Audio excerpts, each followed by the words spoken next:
Parlons colle. Alors, j'ai plusieurs colles que j'utilise dépendamment de ce que je fais. Et le but aujourd'hui, c'est de vous dire quelle colle acheter et pourquoi. Donc, si vous êtes débutant, la colle la moins chère, c'est la colle en bâton et la tacky glue. On la retrouve au Walmart, sur Amazon. Elle est facile à trouver. Elle n'est pas trop dispendieuse. Elle colle très bien. Moi, je l'ai abandonnée quand j'ai découvert la Art Glitter. Là, j'ai recouvert ma bouteille parce que cette bouteille-là a presque 5 ans. Et bon, le papier était endommagé. Dans le fond, je fais juste acheter des grosses bouteilles et je remplis cette petite-là constamment. Donc, c'est pour ça que ma bouteille est usée, mais bon.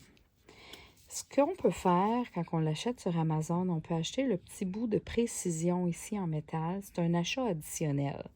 Mais souvent, vous pouvez acheter le kit, la petite bouteille, le bout de précision, puis une bouteille refill. Et ça, c'est super pratique parce que je vous montre sur un papier, mettons, que je veux coller. Regardez comment je suis capable de faire une très petite ligne de colle.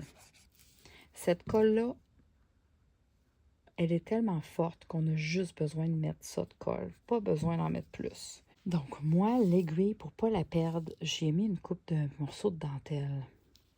Alors, quand je la dépose, je la retrouve facilement et on rebouche le bout entre chaque utilisation. Si vous voulez que ça coagule pas avec des motons puis qu'elle soit toujours fluide, moi, j'ai jamais de problème avec ma colle, mais je remets l'aiguille entre chaque utilisation. Donc, je colle un papier, je remets l'aiguille. J'appose le papier. Si 3 minutes plus tard, je recolle un autre papier, je renlève l'aiguille, je recommence. C'est le truc. Donc, avec elle, je vais vous montrer. On ne peut pas avoir un bout aussi précis. C'est nous autres qu'il faut qu'il le coupe. On doit le couper. Tu vois, je l'ai coupé même plus court que ce qu'il recommande. Mais quand même, le trou est gros. Donc, ça fait que, mettons,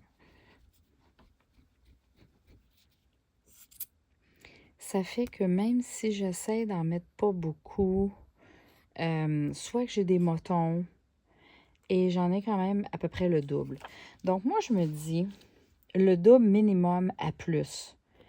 Donc, cette colle-là, même si la Art Glitter est le double d'elle, c'est encore rentable, même le triple, parce que vous allez en utiliser moins d'elle pour le même résultat et même un résultat meilleur. La Art Glitter est plus forte que le Tacky Glue, mais aussi, c'est quand on met trop de colle, particulièrement une colle à base d'eau comme le Tacky Glue, parfois, ben, ça finit par faire onduler un peu le papier, ce que je déteste personnellement. Donc, pour commencer, c'est parfait. Si vous n'êtes pas satisfait avec elle, vous avez de la misère à contrôler le début de glue, allez de colle, allez avec la Art Glitter et le bout de précision. Moi, c'est elle que j'utilise presque tout le temps. La Art Glitter peut coller du tissu avec du papier, peut coller des papiers ensemble, peut coller un petit papier vellum, ça colle très bien.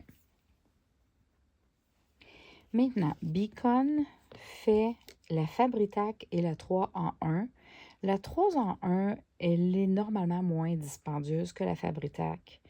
La 3 en 1 sent un petit peu plus le chimique. Elle sent fort, je trouve. La Fabri-Tac sent moins. Moi, je vous recommande d'acheter le petit 4 onces au lieu d'un gros 8 onces. Un gros 8 onces comme ça. Et de vous servir de cette bouteille-là puis la remplir avec le temps. Parce que la grosse 8 onces, elle a un petit bout comme ça. Et moi, j'ai gaspillé beaucoup de colle parce que le petit bout a cassé. La colle s'est répandue. En plus, c'est une colle qui est assez épaisse, donc souvent, je laisse mon pot à l'envers. Donc, quand le bout est magané, je me suis retrouvée avec des gros dégâts de colle. Donc, depuis ce temps-là, je prends celle-là. Premièrement, quand on achète une grosse 8 onces, c'est nous autres qu'il faut qu'on coupe le bout. Et on dirait que je le coupe pas assez ou je le coupe trop grand, puis je gaspille beaucoup de colle. Tandis que quand on achète un 4 onces, le bout est déjà perforé. Il faut juste enlever le petit plastique dans le bouchon. Mais regardez, là, le couvert se visse Alors, il n'y a pas de perte de colle. Vous pouvez le laisser à l'envers quand votre pot commence à être trop vide. C'est une colle qui est parfaite pour coller papier, tissu sur papier ou tissu sur papier. Alors, elle est transparente, elle sèche transparente, mais elle est très forte. J'oserais pas rien coller, mais mettons que je voudrais coller une dentelle. Ça, regardez, ça tient déjà quasiment tout de suite. Elle sèche très rapidement, mais en même temps, elle vous donne le quelques secondes que vous avez besoin des fois pour replacer. Donc, je l'utilise aussi quand je veux coller du papier très précisément. Admettons que je veux prendre ce petit papier-là, puis je veux mettre ça au dos, puis j'ai besoin, là, tiens, je vais prendre ce carré-là ici, j'ai besoin que ça soit vraiment bien aligné dans le coin ici. J'aime beaucoup, beaucoup prendre la Fabri-Tac ou la 3 en 1. Les deux sont vraiment, vraiment équivalentes. Je peux mettre de la colle partout. J'ai pas besoin d'en mettre beaucoup. Vous voyez, là, j'ai vraiment pas besoin d'en mettre beaucoup. Je peux en mettre un petit peu dans le milieu si je veux. Et quand je place mon papier, je suis capable de le glisser. Admettons, j'ai besoin de le déplacer, vous voyez. Je suis encore capable de le glisser, de le repositionner. J'ai quand même quelques bonnes secondes pour faire ça. Puis ensuite, bon, je vais le faire parce que je vais définitivement garder ce papier-là. Là, ici, j'ai un peu de blanc qui paraît. Bien, je suis capable d'aller améliorer le tout. Parfois, on fait des projets, puis on a vraiment besoin que nos deux papiers soient la même dimension, soient parfaitement collés. C'est vraiment la colle que je prends dans ce temps-là. Là, il me resterait juste à coller l'excès. Je vais vous donner un autre exemple. La même chose que je ferais, mettons, avec ça ici. Je vais mettre la Art Glitter au lieu.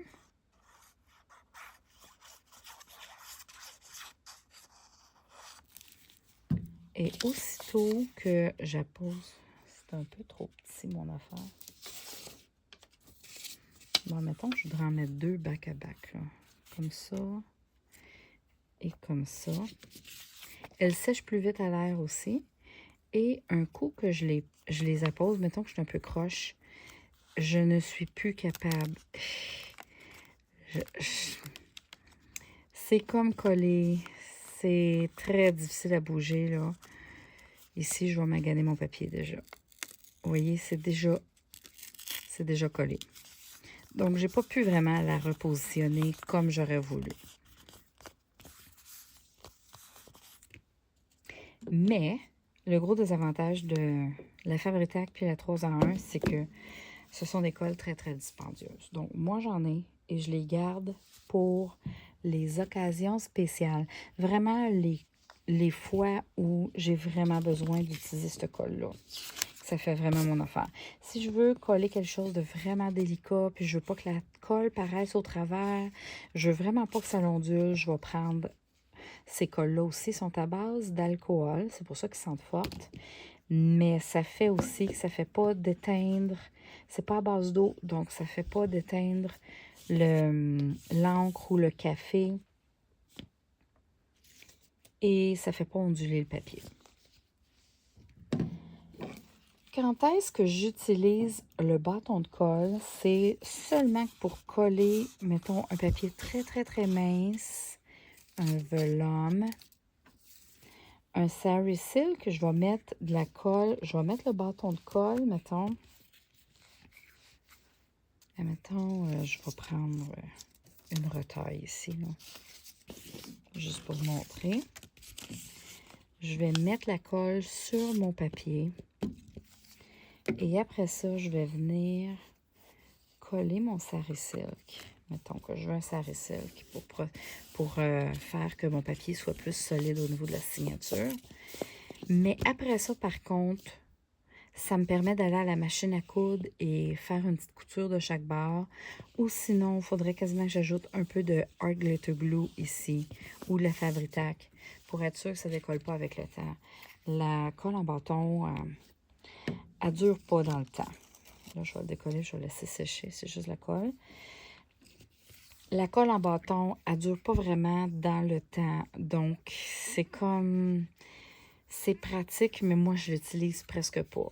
Par contre, je sais qu'il y a des femmes qui utilisent la colle en bâton pour coller presque tout dans leur junk journal. Donc, peut-être que... J'ai essayé plusieurs marques. Moi, j'ai pas vu de différence, mais bon. Une colle que j'utilise beaucoup, beaucoup, c'est la colle chaude. J'aime les petits bâtons. Je les prends au Dollarama, là. C'est bien cheap. Ça fonctionne très bien.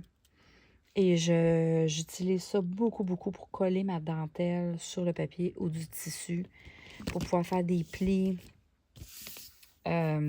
Et surtout que ça soit sec tout de suite, parce que ça sèche quasiment tout de suite. Mais si vous voulez utiliser une colle en bâton, je vous conseille d'avoir une spatule en caoutchouc. Comme ça, vous pouvez peser sans vous brûler les doigts pour étendre, pour mettre la colle le plus plat possible, parce que, tu sais, c'est quand même des gouttes de colle. Et avec la spatule, ça nous permet ça. Donc, dans les projets que vous allez me voir créer sur caméra, vous allez voir que mes colles préférées, c'est... Bon, là, j'ai acheté de la Fabri-Tac en spécial. Enfin, j'ai beaucoup de Fabri-Tac en petit format comme ça, là, mais la 3 en 1 ou la Fabri-Tac, la Art Glitter et la colle chaude. Ça, c'est mes colles. Je tourne en rond sur ces 3 colles-là pour faire absolument tous mes projets.